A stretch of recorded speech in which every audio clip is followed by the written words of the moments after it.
Bonsoir chers téléspectateurs de P6 TV, bonsoir chers internautes de www.p6.com. Si vous avez pris le train en marche, merci de nous suivre sur votre émission P6 Éducation Yaou Yete. Une émission qui parle de l'éducation, de la formation, mais surtout de l'accompagnement des jeunes. Toujours avec notre conseiller Diary Camara. Diary, bonsoir. Bonsoir Diawé, c'est encore un plaisir de vous retrouver sur ce plateau de P6 Éducation. Toujours votre fidèle serviteur. Merci Diary, aujourd'hui nous avons un nouveau plateau. Je crois que c'est une rubrique, une nouvelle, donc quel est ce plateau? Peux-tu parler de ce plateau? Bien, rien que envoyer les enfants, nous savons que nous sommes dans la rubrique le plateau des enfants. Alors, avec nos charmants invités qui nous viennent de la zone nord. Nos charmants invités qui nous viennent de la zone nord, c'est qui Diary, qui et qui? On a Sokhna Gueye et Amady Traoré. On va les laisser se présenter eux-mêmes. Bonsoir, je m'appelle Sokhna Gueye. Je suis à l'école Mérima et j'habite à Tarika. Je suis en classe de 6e. Bonsoir, je m'appelle Amady Traoré. Je vous salue vous tous. Je viens de l'école Gabriel Ndion et je suis de l'école Sem Diakhao Baz. De l'école Sem Diakhao Baz. Sem Diakhao Baz. Donc vous venez d'avoir votre CFE l'année dernière, une année spéciale. Pouvez-vous nous parler de cette année-là, 2020? C'était une année très spéciale. Micro, C'était une année très spéciale parce que avec le respect des mesures barrières, l'arrivée de la Covid, et c'était nous seuls qui étaient en train de travailler. Le reste était à la maison. On était plus surveillés et on n'a pas droit à l'erreur. On n'avait pas droit à l'erreur. Moi aussi. Mais j'étais très peur parce que certains élèves, peur. oui, certains élèves disent que le corona existe, certains disent que le corona n'existe pas. Et j'étais peur de ça. Et vous, quel a été votre sentiment dans la première vague de la Covid? Moi, je ne croyais pas. Je ne croyais pas à la Covid. Au début, non. Pourquoi? Parce que j'entendais des gens, mon entourage, dire que ça n'existe pas. Alors je croyais à la parole. Et Amady? Amady, tu croyais à la Covid ou non? Non, je croyais pas. Mais arrivé au camp, je crois que le corona existe. Parce que les moniteurs là-bas nous a... Ils vous ont beaucoup appris. Ils vous ont donné le maximum d'informations. Donc au début, vous n'étiez pas d'accord que cette pandémie existait. Et c'est sûr. Parce que vous n'avez pas l'information au début. Oui, c'était... Hein? Oui. Est-ce qu'au niveau de votre maison aussi? Oui. Même dans votre maison? Les parents ne croyaient pas? Non. Ah d'accord. J'ai entendu ces élèves. Mais ça, on vous dit, vous, des élèves, la crème de la zone nord, l'excellence, on dit. Alors, pensez-vous que l'excellence existe après avoir vécu une année tourmentée par la Covid? Oui. Oui. Comment ça? Parce que j'ai beaucoup appris. Avec l'arrivée de la Covid quelques-uns disaient que l'année scolaire ne va pas se terminer, d'autres disent oui. On avait un poids sur les épaules. On était obligés de travailler, on a redoublé d'efforts et c'est comme ça. Les conditions, comment étaient les conditions de travail? C'était difficile. Avant d'entrer, nous devions porter des masques, nous laver les mains, respecter la distance, ne pas se saluer, etc. Et au niveau des contenus, en classe, donc comment vous avez vécu les enseignements, apprentissages? On les avait divisés en deux parce que nous étions... C'est-à-dire, explique. Les autres classes, eux, ils n'étaient pas là. Ils étaient à la maison. On les a divisés en deux.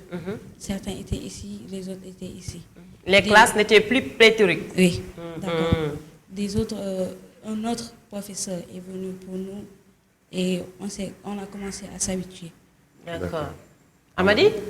Nous aussi, on a divisé les classes pour éviter la maladie. La maladie, la pandémie qui s'appelle coronavirus, qui est arrivée. Très bien. Pour éviter la propagation, quoi. Pour éviter la propagation. Au niveau des écoles, quoi. Oui. Donc c'est ce qui a favorisé l'excellence. Oui. Ok. Est-ce que vous avez pu terminer vos programmes? Oui. Mais ça restait quelques leçons d'SVS. Et vous? Moi, j'ai terminé tout mon programme au CM2.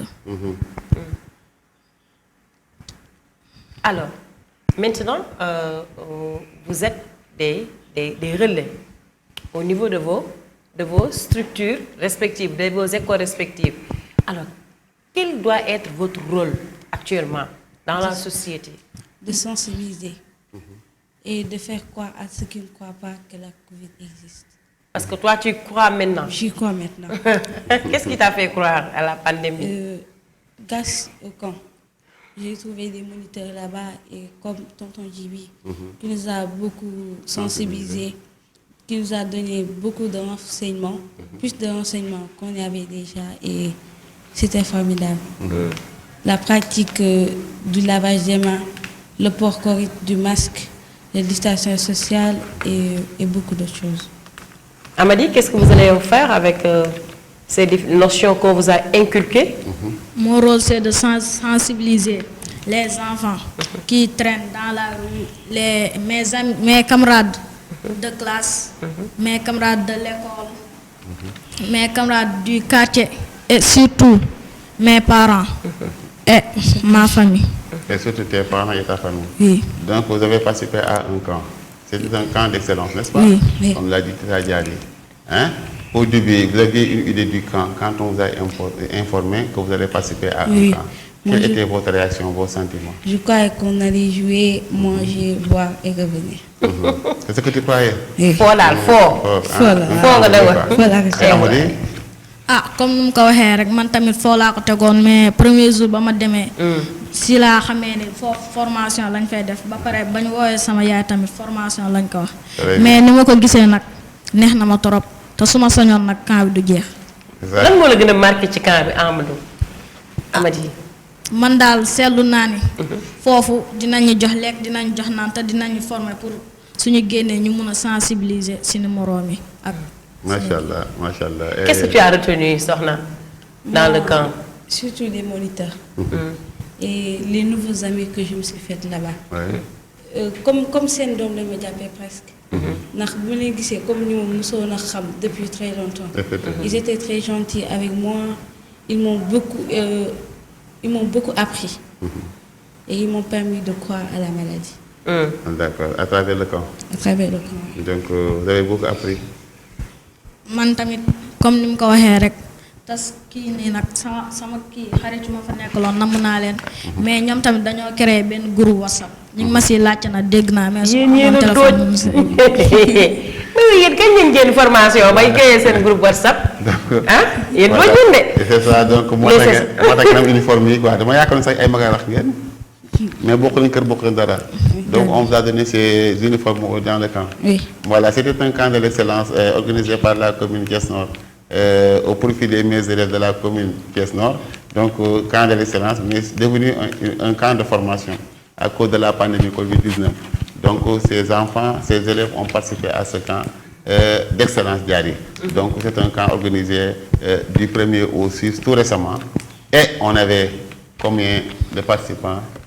Bon, ce camp vise 50 participants. Voilà. Mais aussi, c'est un camp d'excellence, vrai, mais un camp de formation. Donc, comme on l'a titré, les collectivités face à la pandémie, appuyées par la mairie Thiès Nord. Mais l'objectif de ce camp aussi, les enfants aussi, je pense qu'ils l'ont bien compris, c'est après, au sortir maintenant de cette formation, d'aller au niveau de leurs écoles respectives et de jouer le rôle de relais. Alors, Sohna, Amady, camp bi génn nañ ci dem ngeen seen école lan ngeen ban mooy seen taxawaay ban taxawaay ngeen war a am yéen lan ci biir bi nga xamante ni mooy société bi parce que loolu aussi dafa am lan ngeen fa jàng ak li ngeen fa jàng naka ngeen koy sottee. comme ni ma ko doon waxee rek su ma génnee ci camp bi dinaa dem foofu di leen sensibiliser mais aussi woy yi ñu jàngal tamit neex na torop te loolu moom mënul ñàkk ma jàngal leen ko incha allah dinaa leen ko jàngal bu neexee. ay way kese ngeen jàng Soxna. non ay ATM yi ak ATS aussi. Oui, ATM. man ATM activité technique manuelle. léegi jàng nañ fa pot de fleurs en serviette. ak tableau en bouton. pot de fleurs en serviette nag mën nañ ko utiliser pour décoration ak pour poubelle. seen école yi parce que environnement aussi dafa bokk ci njàng. Effectivement. dañuy xeex naan environnement au niveau des écoles mais yéen aussi à travers seen gouvernement scolaire yi da ngeen war a jàpp ci environnement école bi loolu moo tax activité manuelle yooyu ñu jàngal leen ko. léegi dinañ servir pour décorer école yi pour comme poubelle yi ñu utiliser pot de fleurs en serviette et c'est très simple à réaliser. Amady yow loo fa jàng. jàng naa fa les ATM jàng naa fa tableau en bouton. premier jour bi ma ko jàngee ba mu ñëwee expliquer ko sama yaay daanee incha allah dina ma jox ma defar ko. nga defar ko. waaw mais affaire yi yomb na métti na tamit ndaxte expliquer bi moo xaw a difficile tuuti rek. mais finalement comprendre nga ko. waaw comprendre na. ban atelier nga nekkoon ban ATS nga nekkoon. man maa ngi nekkoon ci ATS théâtre laa théâtre est-ce que mën nga cee ñamal tuuti nit ñi dégg ko li nga jàng foofu. seen thème lan la woon thème bi. thème bi forum la. forum théâtre forum. Théâtre lan ngeen doon jàngale ci théâtre forum bi. daa am ñu ko gëmul woon am ñu ko gëmoon léegi nag. ñu gëmul woon lan. corona bi. ok corona bi ngeen doon jàngale. waaw à léegi travers ñu ko le théâtre. gëmoon nag waaw ñu ko gëmoon nag ñoo leen doon sensibiliser. ayca sensibiliser ba man mi gëmul. théâtre bi nag dinaa leen ko expliquer. au corona lavage des mains obligatoire port du masque obligatoire restez chez vous obligatoire distanciation obligatoire manifestation arrêtée obligatoire. est-ce que corona bi am na. oui cette maladie-là existe bel et bien. Pourquoi? Parce que elle était épidémique, maintenant elle est pandémique. Comment ça? Elle est dangereuse, contagieuse et mortelle. Ah, on comprend maintenant. C'est pour cela, restons toujours vigilants. Lavons nos mains, portons nos masques, évitons les rassemblements et les fêtes. Machallah jaade Amady moom. Amady moom jàpp na. atelier bi am na solo. Amady kon yow daal am nga élément yoo xamante ni moom nga yóbbu sa sensibilisation. soxna yow loo yóbbu. tey bu ñu àndoon génn dem ci benn école par exemple ñu dem SAEM Parcelles ñu ne dañuy sensibiliser. La COVID-19 est une maladie dangereuse. Je vais vous faire part d'une chanson qu'on a appris et qui parle mieux que moi. D'accord. Corona bi lëmbe àdduna jàngoro la buy wàllaate te COVID-19 day faagaagal nañu defaraat jikko yi te ñu moytu mbooloo yi booleeg sàmm suñu diggante bu ñu sàlloo ndénkaane kër docteur raxas loxo lu ñu war la takkit masque dafa jot xeex bi ñépp la bu kenn tàyyi Thiès Nord moom mu ngi ci waar wi te xale yi ñoom duñu mës a bàyyi. Machallah, une très belle chanson instructive et éducative hein vraiment soxna way boobu jaare way bu am na solo de. waaw way bi sax li mu tekki dafa doy waar. mais li ma ci gën a jàpp mooy benn avant dernier refrain bi mu ne xeex bi ñëpp la. maanaam c'est une nan nga ko mën a tekkee noonu. C'est une bataille communautaire. maanaam. ñëpp si war a jàpp. ñëpp ñooy kan. tout le Sénégal. tout le Sénégal kii mooy les jeunes. man. ñëpp. donc c'est une bataille. communautaire donc pour xeex corona il faut que askan wi yëpp. booloo def ci seen loxo. est-ce ñan nga jàpp ni ñoo gën a ëpp nu mu tuddati ñoo gën a ëpp doole ci xeex bi ñu war a gën a mën a xeex bi ñan la. jeunes lu tax jeunes yi. ndax ñoom ñooy am maladie bi doon cas asymptomatique. léegi temps boobu mën nañ ko wàll ñëpp et les personnes âgées leurs parents te ñoom ñoo ci gaañu. Amady. ñoom ñoo war a aar mag ñi gannaaw ba ñu aaree suñu bopp. ndaxte feebar bi mi ngi ci réew mi te xàmmeewul mag xàmmeewul ndaw. ba tax na lépp lu ñu tere nañ ko bàyyi ndax feebar bi abal ñu. lépp lu ñu tere nañ ko bàyyi ndax feebar ñu. abal ñu. Très bien comme l'a dit effectivement Diary je crois que ces enfants là xam nañu. ils ont compris les dangers de cette pandémie. donc du coronavirus. wax nañ ko léegi ñoom ni xam nañ seen bopp ñoom ñooy bouger. ñooy dem ñooy dellu si les parents sont immobiles à la maison surtout les plus âgés donc yéen a leen mën a wàll te corona bi mën na leen bañ a gaañ waaye ñoom dañuy faagaagal te bëgg ngeen seen waajur. bëgg ngeen seen waajur dee léegi. ah bëgg leen ko. voilà donc il faut sensibiliser vos camarades est-ce que sensibilisation yi seen kër rek la yem. Déedéet. C'est au niveau de nos établissements, dans le quartier, notre entourage et nous-mêmes. Et vous-même. Oui. D'accord, et vous-même. Donc tout ça, vous l'avez appris dans le Camp. Dans le camp.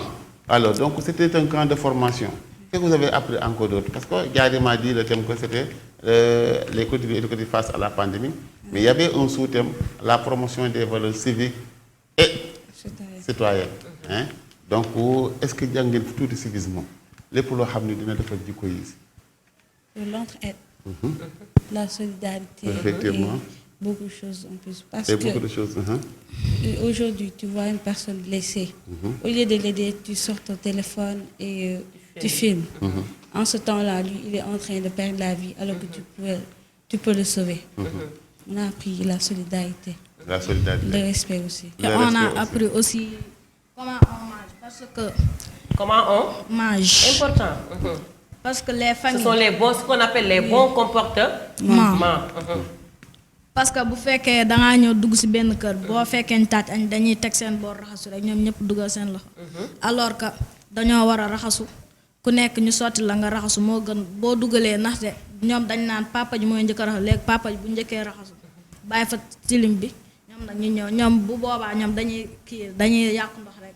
mais affaire bi waaw foofu nag bañ fa demee jàngal nañu nu ñuy lekkee macha allah ba pare ku nekk sa palaat la woon. amul woon jiiroo amul woon dara. comme te xale léegi moom loolu lañ xewal loo wax rek. Mais pourquoi ku nekk sa plat? C'était pas une famille, on a dit que c'était un camp, c'était une famille. Vous êtes en famille, en solidarité, ba pare ngeen ñëw lekk ku nekk sa plat ñu ber leen. C'est par rapport la propagation du virus. C'est éviter la propagation du virus. Amady yow? C'est par rapport à la coronavirus. C'est par rapport à la Covid-19, donc c'est pour respecter les gestes. Barrière. C'est ça fait partie des gestes barrières. Oui. Donc manger donc plat individuel ngeen amoon. Donc c'était bien organisé. Et aussi yaa ngi wax nañ leen laaj parce que Le repas était délicieux. dañ leen di simmi de ngay nga sant. dañ lay simmi su ma paree dama lay simmi. En fait yéen nekkoon ngeen ci benn camp. Vous avez dit des activités ATM, ATS. Mais aussi, n'oubliez pas que est-ce qu'il y a-t-il d'autres activités que vous avez menées dans ce camp qui boo xamante ne day ñëw dooleeku ci li ngeen xamante ni mooy seen jàng. Le jeûne en herbe. Vous avez fait des Le jeûne en herbe. en herbe. Ça a permis d'aller ouvrir les cahiers de l'année dernière. C'était une révision. Une révision. Parce qu'on voyait que beaucoup de personnes commencent à oublier les leçons. Et ça nous a motivés à réouvrir les cahiers. Très bien. D'accord. Moi aussi, ça a permis j'oubliais un peu les leçons de CM2, mais le jeûne en herbe m'a fait Réfléchir. m'a fait réfléchir. La mémoire. La mémoire, hein? Oui. Donc c'était une sorte de Alors, révision. Sokhna, au niveau du camp, vous avez dit que c'est un camp de formation. Alors, aujourd'hui, si je vous dis, quelle est la formation que vous avez subie par rapport à la Covid? Tay jii bu ma bëggoon tey désinfecté wala ma bëgg a def dara lan ana lu ñu leen jàngal ci camp bi loo xamante ni yéen mën ngeen ko jox askan bi par exemple seen utiliser ko seen kër yi wala seen école yi. Le lavage correct des mains. Lavage correct des mains ak ban. Le port correct du masque. Oui. Et la désinfection. Comment on fait la désinfection? La solution, comment on la fait? On prend une tasse de thé. On met l'eau de javel, on verse dans le seau. On prend 3 tasses d'eau, on verse dans le seau, on laisse le masque 1 heure de temps au moins. Après on l'enlève, on fait chicher. Ça, on appelle quelle solution? C'était une solution hydroalcoolique. Sous 0,0,5. Degré. 0,5. 0,5, oui. Donc c'est la solution 0,5. Donc, oui, Amady, tu veux ajouter quelque chose? Oui, il a oublié la distanciation. La distanciation. Oui, c'est très important. Parce que c'est pas l'appel de porter du masque si tu as fait la Tu distanciation. n'as pas la D'accord. distance. Oui. Alors, Donc il faut porter les masques, mais aussi respecter la distance. distance. donc dañu def quand il y a on met cas malonki. D'accord. Su matee 1 mètre. Cas malonkaan. Ba takkoon nañ ko. Très Aïcha. bien, c'est ça. Donc c'est une façon de mettre les masques. Donc c'était des techniques de port de masque qu'on les a appris au niveau du camp. Alors, Amady Sokhna, Donc, vous avez un programme bien défini. Le matin, arrivé au camp, qu'est-ce que vous allez faire en premier? Le matin. Est-ce que vous pouvez parler du programme du camp? Oui. D'abord, on se lave les mains. Après, on entre, on pose nos sacs et on fait la levée des couleurs. La levée des couleurs. Oui. Il y en avait, hein? Oui. D'accord. C'était pourquoi? C'était pour apprendre la position pour lever le drapeau, la signification de chaque couleur, comment on plie le drapeau, le respect et une chanson sur le drapeau aussi. C'est important, c'est important. Et Amady, Vous avez un slogan du drapeau, c'était quoi? Oui. Quelqu'un peut le rappeler? À mon drapeau, Je jure d'être fidèle. Vous le dites ensemble, on va Je voir. jure d'être fidèle. pour l'honneur de ma patrie, Je lui vaux tout mon amour. pour l'honneur de ma patrie, Je lui vaux tout mon amour. pour les services qui représentent au Sénégal. J'engage mes services. Un peuple, un but, une foi. Machallah. très bien. Donc, Bien leçon appris. bien suite. Ensuite, la suite du programme, après la levée des couleurs. Après, on parle à Tonton Mamadou qui nous sensibilise. Après, on a un cours de chant, classe de chant. je veux Oui. dire. Après, c'est le petit déjeuner. Puis, on nous divise en deux. Groupe 1, on appelle la famille par excellence. Oui. Groupe de les références. Les références, la famille par excellence et les références. Deux noms vraiment très importants pour l'éducation et la formation des jeunes. Donc, vous avez suivi un camp offert par la commune Thiès Nord, un camp d'excellence, mais aussi de formation au civisme, à la citoyenneté, mais aussi surtout pour vous donner des outils à la réponse contre la COVID-19. Donc, vous allez devenir des relais, des vecteurs sensibilisateurs, comme l'a dit Diary, au niveau de vos maisons, au niveau des écoles, mais aussi au niveau de vos entourages. Est-ce que vous êtes prêts? Vous êtes prêts, Amady? Oui. Sohna, vous êtes prêts? Oui. Est-ce que vous avez commencé? Parce que le camp a fermé ses portes depuis le 6. Qu'est-ce que vous avez fait hier? Vous avez commencé à sensibiliser? Moi, j'ai commencé À Diary, qu'est-ce que vous avez fait? dans mon établissement. Le micro. J'ai commencé dans mon établissement Oui. avec le port du masque. Ce matin même, je l'ai dit aux enfants qui étaient là-bas, ils portent des masques, mais pas correctement. Correctement. Les masques étaient ici. Et ça facilite la propagation. Très bien. Ils disent qu'ils portent les masques et ils ne portent pas des masques, en fait. Parce que Donc, mettre comment des on masques, porte? Comment on porte? on porte le Le masque masque. en couvrant la bouche et le nez. Et le nez. Oui. D'accord. Amady, yow sensibiliser nga. Oui, Commencé nga. oui. Faut commencer. ba ma njëkkee ñëw premier jour. Démb. oui. ba ma rombee sama moroom yi laa leen ko njëkk a wax pare dugg sama sini kër wax ko sama famille néeg bu nekk ma dugg si ku nekk ma wax la sensibiliser la. lundi nag démb ba ma demee école nag si laa commencé nekk si kii. si oui si élèves yi. Tu as commencé nekk ci élèves yi. seen principaux yi ndax accepté nañu l'idée que vous soyez des relais. Oui. soxna lan ngeen di xaar maanaam ci autorité yi maanaam IEF yi inspecteur d'académie les principaux les proviseurs lan ngeen di xaar ci ñoom ban appel ngeen leen def pour ñoom ñu mën leen accompagner yéen ngeen. Qu'ils encouragent les jeunes. il encourage. Comme action bi ñu def nii. lu baax la. comme ñun ni ñu ñëwee suñu yeneen morom yi noonu lañu bëgg a ñëwee. léegi ñoom dinañ def lépp pour ñu ñëw. léegi bu ñuy choisir meilleur. ku nekk ci ginnaaw di nga bëgg a nekk ci kanam. très bien comme ça bu ñu encouragé jeunes yi dañ leen di gën a motiver. dañuy gën a kii résultat yi. améliorer résultat yi. Tu as vu Amdy? C'est intéressant. Tu as compris ce qu'elle a dit? bien sûr. Allez-y, Donc le camp c'est une émulation pour les élèves. C'est ça, donc si les autres voient que Sokhna peut-être et Amady sont là toujours devant. xale moom dafa tàmm wujje. danaan man suba man maay dem. man maa bëgg a dem donc te ku bëgg a dem camp bi comme ni ko IEF waxee ku bëgg a dem da ngay jàng. boo jàngul doo bokk. donc émulation la donc li mu wax c'est important Amady. am naa benn rakk nag ba mu gisee ma def lii moom CM1 lay def mais nee na incha allah déwén bëgg naa jàng bañ defal ko comme liñ ma defal nii. Macha Allah. Donc l'exemple est là donc aux autorités c'est ça donc le camp avait comme objectif de prôner l'excellence d'une part mais aussi de sensibiliser et de former ces jeunes. Et ces jeunes ont été bien formés. Donc Diary, je crois que ni camp yi ko redoubler. Donc l'État a un problème surtout en cette période de pandémie am nañu problème pour sensibilisation.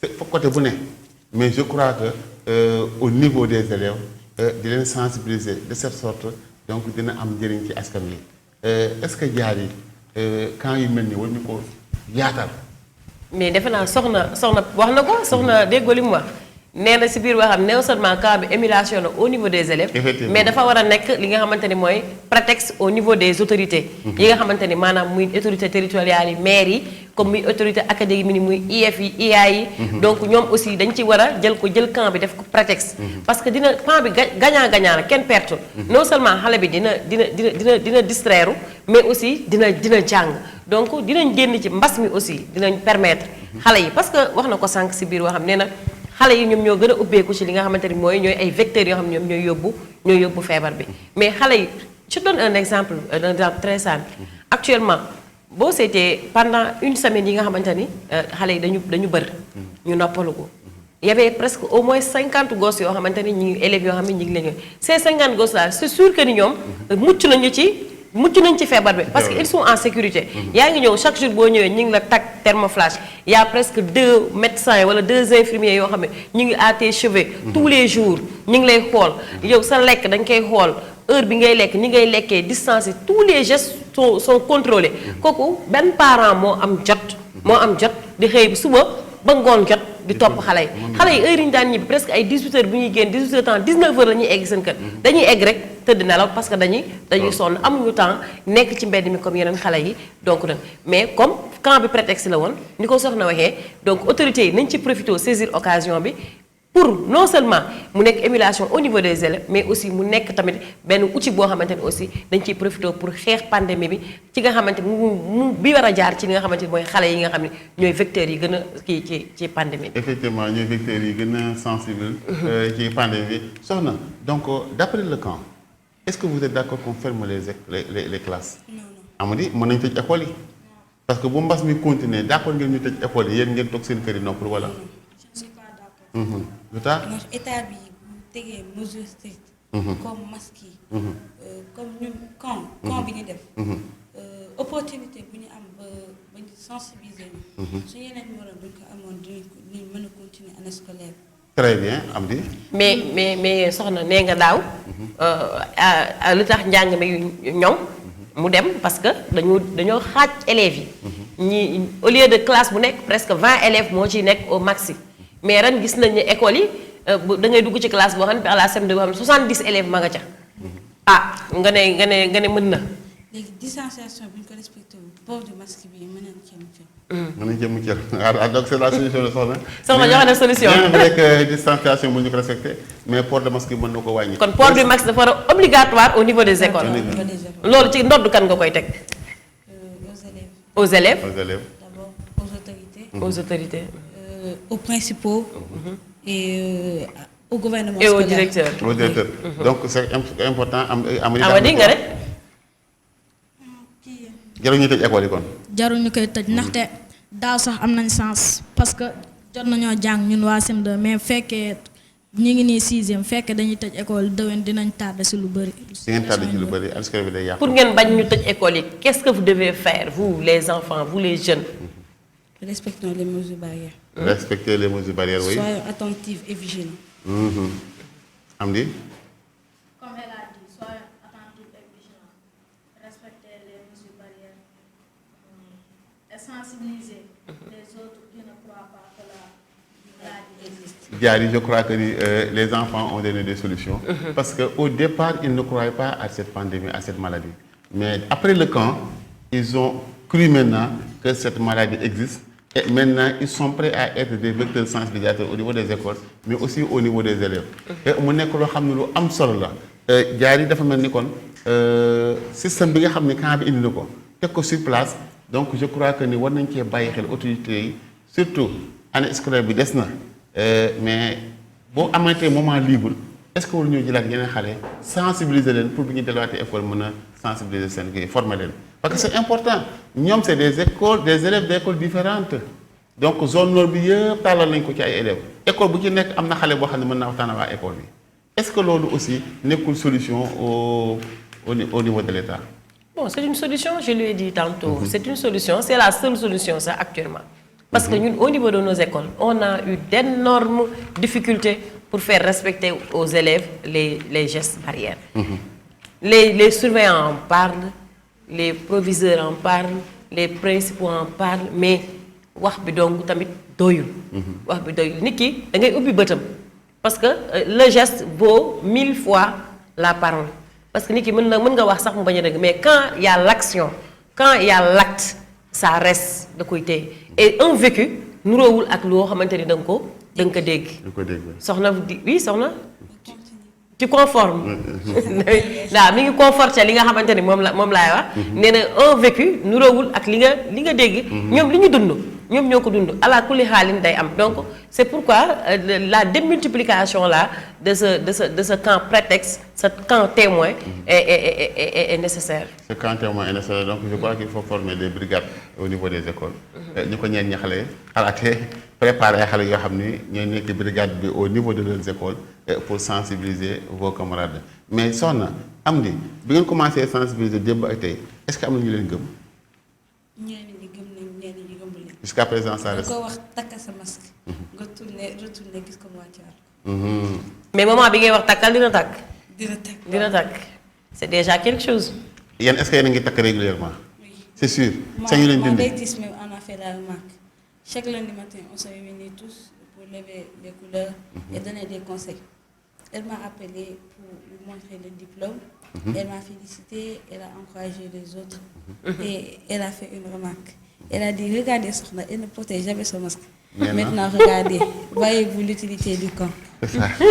Donc, l'utilité du camp. Bravo à la directrice. L'utilité du camp, donc, c'est important.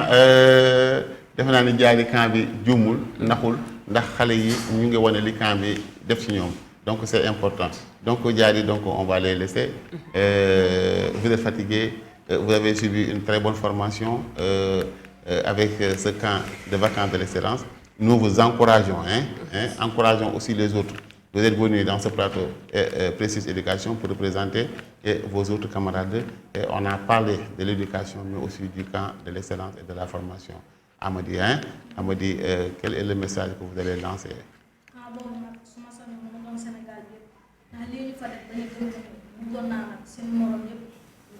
Nous sommes quoi? Pour santé koy gërëm. maa ngi sant sama papa ak sama yaay di leen gërëm. su ma paree nag ma dem si ku ma njëkk a jàng. ndaxte su ma jàngalu woon du ma egg si fii ma toll. kon maa ngi koy sant su ma paree nag lii ngeen ma defal nag ak monsieur le maire. bu tax ñu def ko maa ngi koy sant teg si sant moniteur yi maa ngi leen sant bu baax a baax dañu bëgg yàlla. Merci beaucoup Amin. Sokhna, le message. Je remercie d'abord mes parents, en particulier mon père qui paye ma scolarité chaque mois. Je remercie monsieur le maire, monsieur Lamine Diallo, qui nous a facilité ce quand même. Je remercie les moniteurs, Tata Diaye, l'intendante, tonton Diaye, le directeur, tonton Mamadou Gueye, l'adjoint pédagogique, et mes amis aussi, parce que je les représente aujourd'hui. Effectivement, et le message? Soyons vigilants, soyons attentifs aussi. Je remercie mon maître, mon professeur de l'année dernière, tonton Pape Ndiagassa. Il n'a pas joué le rôle de maître, mais il nous a considérés comme ses filles et nous a beaucoup enseigné. Je le remercie beaucoup. Je salue mes amis, Adia, Degen, Raman, Ndeyfama et tout le monde. Merci beaucoup, tout le monde. Tu salues tout le monde. Amady aussi, toi, tu salues tout le monde. Il faut m'intégrer dans votre groupe WhatsApp. Vous les filles aussi, intégrez-moi dans votre groupe WhatsApp. Il faut qu'on vous suive. Je suis curieuse. Diary, donc, voici notre émission tire à sa fin. Donc, vos remerciements et vos encouragements aussi, Diary.